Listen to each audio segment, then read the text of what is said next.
The Frog Prince by the Brothers Grimm. In old times, when wishing still helped one, there lived a king whose daughters were all beautiful.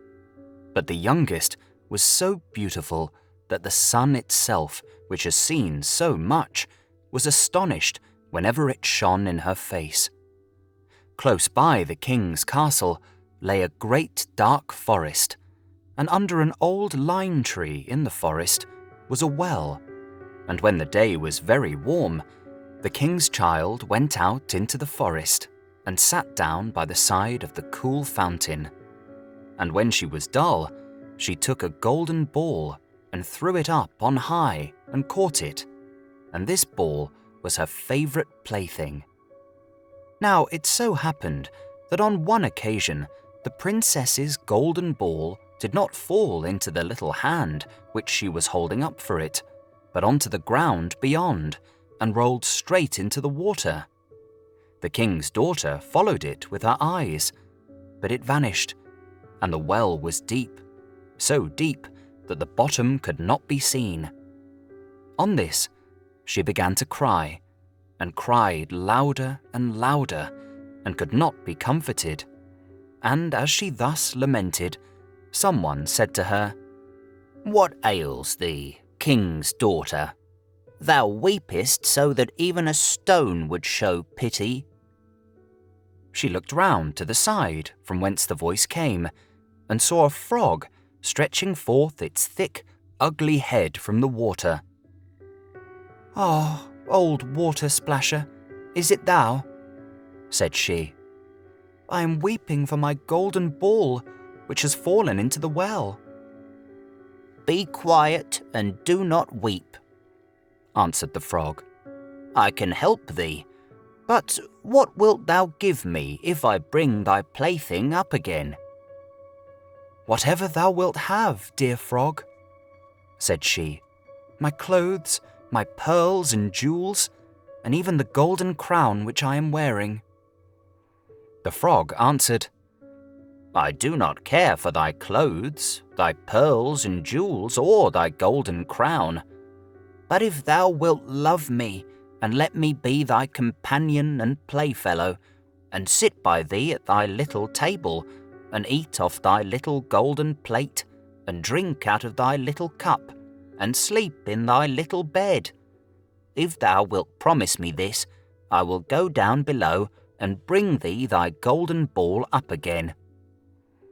"Oh, yes," said she. "I promise thee all thou wishest, if thou wilt but bring me my ball back again." She, however, thought, "How this silly frog does talk. He lives in the water with the other frogs and croaks, and can be no companion to any human being." But the frog, when he had received this promise, put his head into the water and sank down, and in a short while came swimming up again with the ball in his mouth and threw it on the grass. The king's daughter was delighted to see her pretty plaything once more, and picked it up and ran away with it. "Wait, wait," said the frog. "Take me with thee. I can't run as thou canst." But what did it avail him to scream his croak, croak after her as loudly as he could? She did not listen to it, but ran home and soon forgot the poor frog, who was forced to go back into his well again. The next day, when she had seated herself at table with the king and all the courtiers, and was eating from her little golden plate, something came creeping, splish, splash, splish, splash, up the marble staircase, and when it had got to the top, it knocked at the door and cried, "Princess, youngest princess, open the door for me." She ran to see who was outside, but when she opened the door, there sat the frog in front of it. Then she slammed the door to in great haste, sat down to dinner again, and was quite frightened. The king saw plainly that her heart was beating violently, and said, "My child, what art thou so afraid of? Is there perchance a giant outside who wants to carry thee away?" "Oh, no," replied she. "It is no giant, but a disgusting frog." "What does a frog want with thee?" "Ah, dear father, yesterday, as I was in the forest sitting by the well, playing, my golden ball fell into the water, and because I cried so, the frog brought it out again for me, and because he so insisted, I promised him he should be my companion. But I never thought he would be able to come out of his water, and now he is outside there and wants to come into me." In the meantime, it knocked a second time and cried, "Princess, youngest princess, open the door for me. Dost thou not know what thou saidst to me yesterday by the cool waters of the fountain? Princess, youngest princess, open the door for me." Then said the king, "That which thou hast promised must thou perform. Go and let him in." She went and opened the door, and the frog hopped in and followed her step by step to her chair. There he sat and cried, "Lift me up beside thee." She delayed until at last the king commanded her to do it. When the frog was once on the chair, he wanted to be on the table, and when he was on the table, he said, "Now, push thy little golden plate nearer to me, that we may eat together." She did this, but it was easy to see that she did not do it willingly.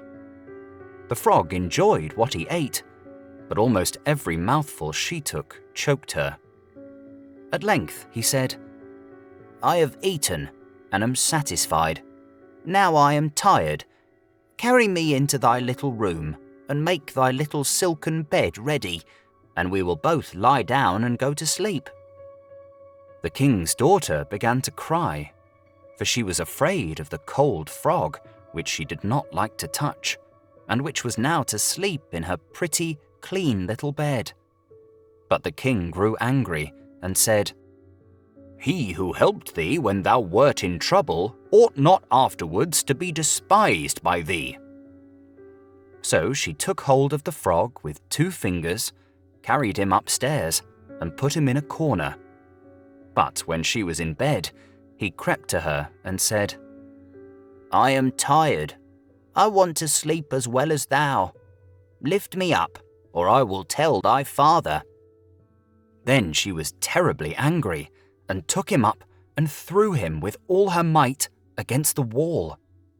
"Now thou wilt be quiet, odious frog," said she.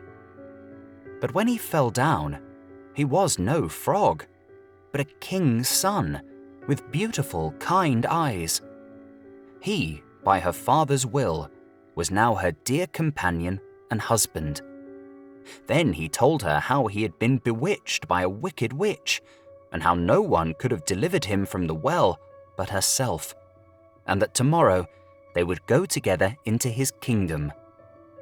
Then they went to sleep, and next morning, when the sun awoke them, a carriage came driving up with 8 white horses, which had white ostrich feathers on their heads, and were harnessed with golden chains, and behind stood the young king's servant, Faithful Henry.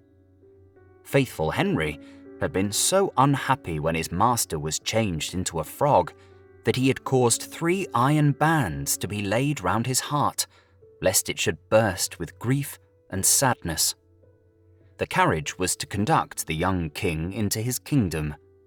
Faithful Henry helped them both in, and placed himself behind again, and was full of joy because of this deliverance. And when they had driven a part of the way, the king's son heard a cracking behind him, as if something had broken. So he turned round and cried, "Henry, the carriage is breaking." "No, master, it is not the carriage. It is a band from my heart, which was put there in my great pain when you were a frog and imprisoned in the well." Again, and once again, while they were on their way, something cracked, and each time the king's son thought the carriage was breaking. But it was only the bands, which were springing from the heart of faithful Henry, because his master was set free and was happy.